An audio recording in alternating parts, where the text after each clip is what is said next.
Bonjour à vous tous. Donc pour ceux qui ne me connaissent pas, je suis Clotilde, médium énergéticienne.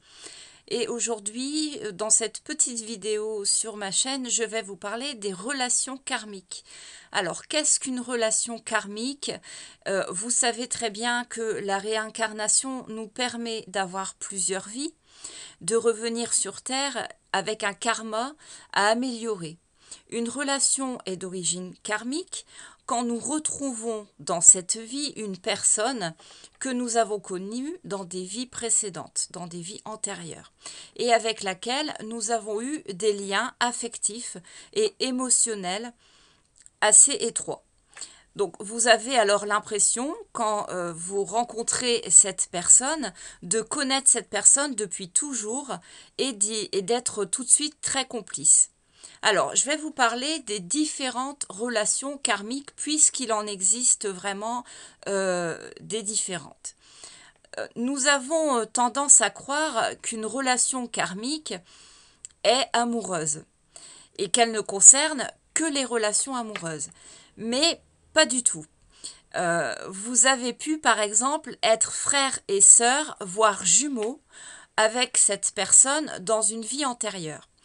Ce sont aussi des liens très fusionnels, suivant ce qui a été vécu ensemble dans les vies passées. Par exemple, les relations mère et fille sont souvent d'origine karmique. Un enfant qui a été abandonné reviendra avec la même mère pour avoir l'affection qu'il n'a pas eue et aura au pire un désir de vengeance. Il voudra justement se venger de l'amour qu'il n'a pas eu dans sa vie passée. Il existe aussi des relations karmiques morales. Une personne qui a pu vous sauver la vie dans dans une précédente incarnation et que vous rencontrez dans cette vie-ci, va avoir une obligation de vous aider, une obligation d'aide en retour. Donc tout ça, c'est des liens karmiques. Alors effectivement, après on peut parler des relations amoureuses. Vous avez pu être amoureux dans une vie précédente, mais si vous vous retrouvez maintenant, c'est qu'il y a eu des soucis entre vous deux dans une vie antérieure. L'un a pu abandonner l'autre, quelle que soit la forme de l'abandon, ou alors votre rencontre n'a pas pu aboutir à une union à cette époque-là, où les mariages étaient plutôt des unions de raison que des unions d'amour. Donc vous avez pu être rivaux, ou rivaux ou en opposition, et du coup en fait ça a pu créer des liens karmiques négatifs.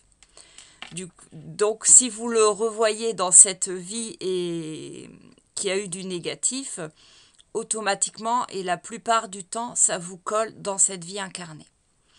Alors, les relations karmiques d'âme-sœur, les relations et âme-sœur. On va parler abusivement d'âme-sœur. Je dis abusivement parce que vous n'avez pas une âme-sœur, mais des centaines, voire des milliers. Plein de personnes avec lesquelles vous avez voyagé au fil des réincarnations et avec lesquelles vous pouvez ressentir des affinités parce que vous avez tissé des liens karmiques. Ça, c'est des liens d'âme-sœur. Alors, il y a différentes sortes d'âme-sœurs.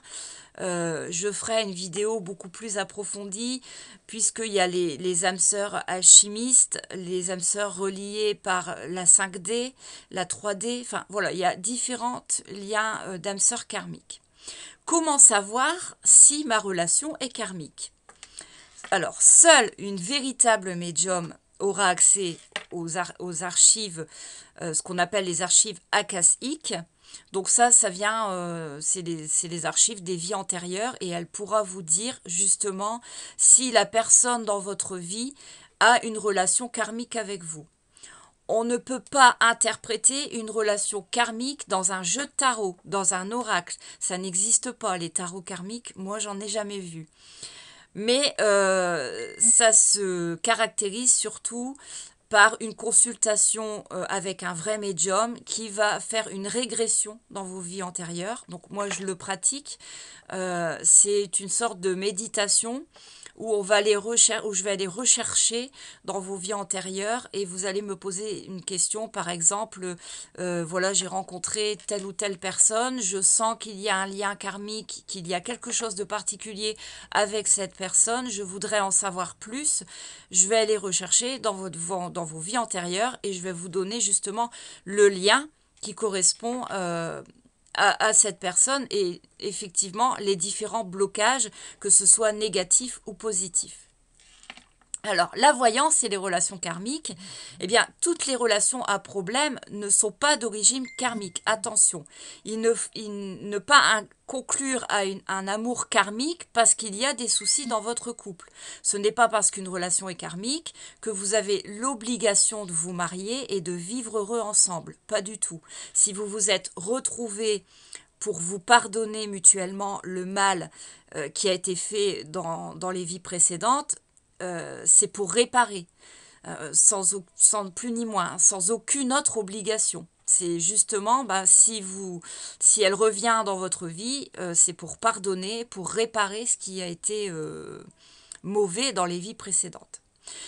Si une pseudo-voyante, parce que j'ai beaucoup de messages de personnes qui me disent qu'ils ont été consulter une voyante ou un médium et qui leur a dit votre relation est karmique, c'est votre âme sœur, donc il va revenir et vous serez heureux ensemble. Sachez que là encore c'est une très grosse erreur d'interprétation. Il s'agit en fait de manipulation, plus ni moins. Il faut vraiment consulter plusieurs fois, plusieurs personnes pour pouvoir vraiment avoir la véritable identité de votre lien. Alors, bien sûr, en plus de ça, ces pseudo-médiums vont vous dire de répéter les consultations parce que la date du retour étant bien sûr reportée à chaque consultation. Donc, vous pourrez enfin déduire que c'est de l'arnaque plus y moins. Il faut vraiment faire une régression dans les vies antérieures pour pouvoir vraiment analyser et cerner les problèmes qu'il y a avec cette personne. Alors, je peux vous dire aussi qu'il y a des nombres karmiques. Ces nombres-là, il faut les retenir puisqu'ils sont importants si vous rencontrez une personne à une date précise ou si par exemple il y a un nombre lié à cette rencontre, sachez, là vous allez tout de suite savoir que c'est une relation karmique. Certains nombres sont karmiques comme le numéro 7, mais aussi le 13 et le 22. En général, tous les nombres qui jouent un rôle important sont les chiffres 7, 13 et 22. Une personne, par exemple, qui décide de se réincarner le 13, donc qui est née un 13, aura beaucoup de mal à se stabiliser dans sa vie affective et va arriver sur Terre avec une mission d'aide à la personne. Souvent, les personnes qui sont nées le 13, eh bien, justement, auront des capacités d'empathie et d'aide vers les personnes, donc des capacités médiumniques. Alors, l'astrologie karmique, qu'est-ce que c'est? Alors, c'est un thème astral qui peut influencer notre vie.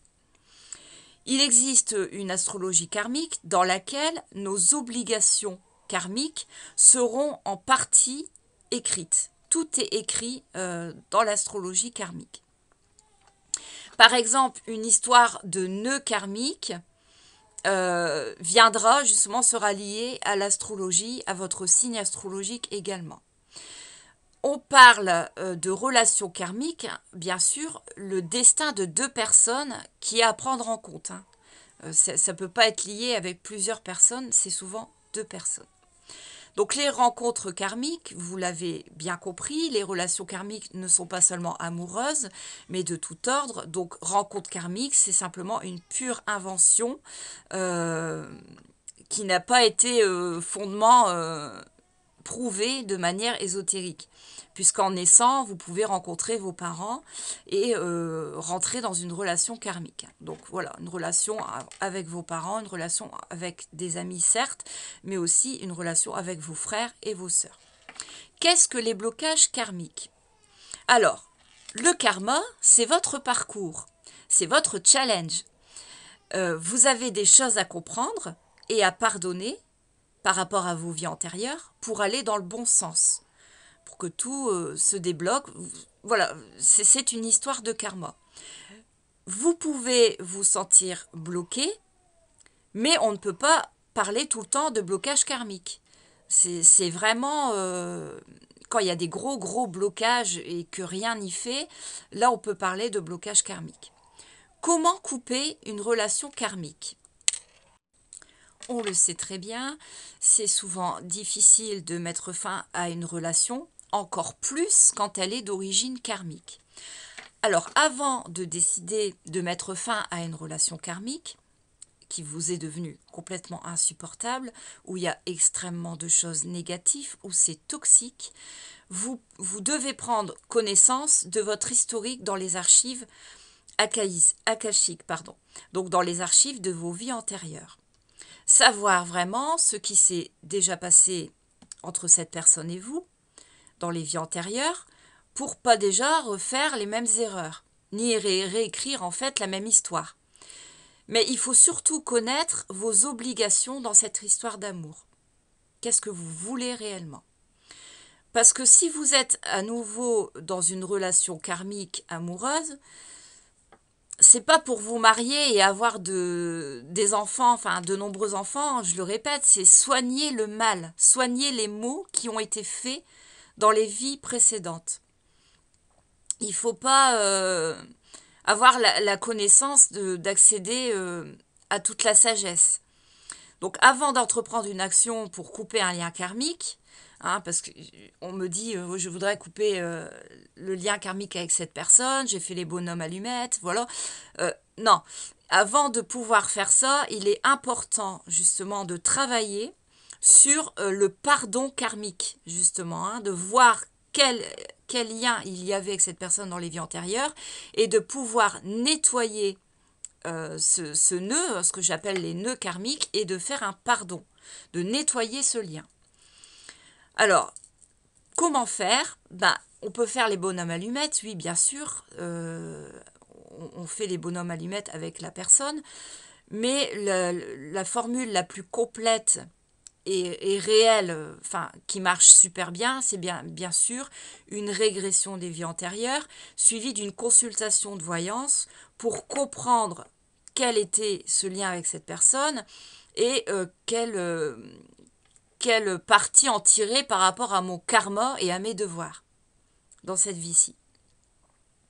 Alors, souvent, ce que je demande à mes consultants, après avoir fait une régression de vie antérieure, après avoir fait les bonhommes allumettes, après avoir eu une consultation de voyance pour justement pouvoir analyser quel était le nœud karmique avec cette personne, je demande à ce que la personne fait un petit rituel de libération.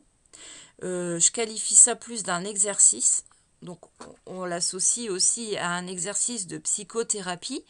Mais voilà, on écrit une lettre de libération.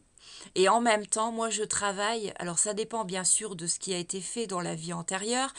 Ça peut aller de grosses catastrophes à des petites choses. Par exemple, si dans une vie antérieure, vous avez assassiné la personne avec qui vous vivez, là, il s'agit d'un gros travail, puisqu'il y a un travail de purgatoire à faire et de pardon en même temps. Donc, un exercice de libération verbale qu'on écrit sur une lettre et qu'on récite. Et en même temps, moi, je travaille sur ça. Alors, comment faire le deuil d'une relation karmique quand vous avez libéré, fait l'exercice de libération, quand vous avez fait les bonhommes allumettes, etc. Je conçois totalement et on me le dit, c'est très très difficile de faire le deuil d'une relation karmique parce que justement il y a un lien dans l'astral qui vous réunit, qui réunit les deux personnes et pour vous aider, il faut accepter que l'autre est là sur Terre, que vous avez eu la chance de le retrouver et que chacun doit continuer son chemin ou son karma. Pour ça, bah, c'est pareil, hein, en consultation de voyance, je peux vous aider à le faire, de faire un exercice de libération et c'est plus un exercice de lâcher prise dans ces cas-là. Mais c'est vrai qu'il y a bon nombre de personnes qui viennent me consulter pour justement comprendre quel, euh, quel nœud karmique il y a avec cette personne, enfin avec la personne qu'ils viennent de rencontrer, parce que justement ils ont l'impression de ne plus avancer et d'être un peu victime de ce que cette personne peut lui faire endurer. Voilà, donc c'était juste pour vous expliquer, j'ai pas été dans cette vidéo-là en détail dans les différents nœuds karmiques, parce qu'il y en a des milliers, ce que je vous disais en début de vidéo, hein, il y a les liens d'âme sœur, il y en a beaucoup, il y a les âmes jumelles, il y a les flammes jumelles, donc ça c'est complètement différent, c'est un lien karmique, mais c'est quelque chose de différent. Il y aura des vidéos, justement, je ferai des vidéos pour la vidéo des flammes jumelles sur ma chaîne, elle est déjà d'actualité, elle est déjà présente. Mais voilà, donc c'était juste pour vous expliquer, puisque on me demande beaucoup, mais quelle est cette consultation de régression de vie antérieure? Donc voilà, cette vidéo va vous permettre de comprendre ce que c'est qu'une régression, et justement, ça va vous permettre aussi de savoir ce qui est important dans cette vie incarnée. Que bah, il y a des personnes autour de vous, que ce soit vos enfants ou votre conjoint ou vos frères, vos sœurs ou des amis ou des personnes que vous rencontrez par le biais du travail. Eh ben, si vous les rencontrez, c'est pas par hasard. Si vous ressentez des choses, il n'y a pas de hasard. Il y a des liens karmiques. Donc il faut épurer. Alors des fois, oui, hein, ça perdure dans le bon sens, mais des fois, non. Donc il faut vraiment vous libérer de tout ça, sinon vous ne pouvez pas avancer. Donc voilà. Donc n'hésitez pas à me contacter en MP si vous voulez en savoir plus. Si des fois vous avez des questions, n'hésitez pas aussi à les mettre en commentaire sur la chaîne, aussi à les mettre en commentaire sur le groupe. Je serai ravie d'y répondre. Et n'hésitez pas à m'expliquer la problématique de ce qui peut vous faire penser à une relation karmique. Je vous souhaite une bonne journée et je vous dis à bientôt.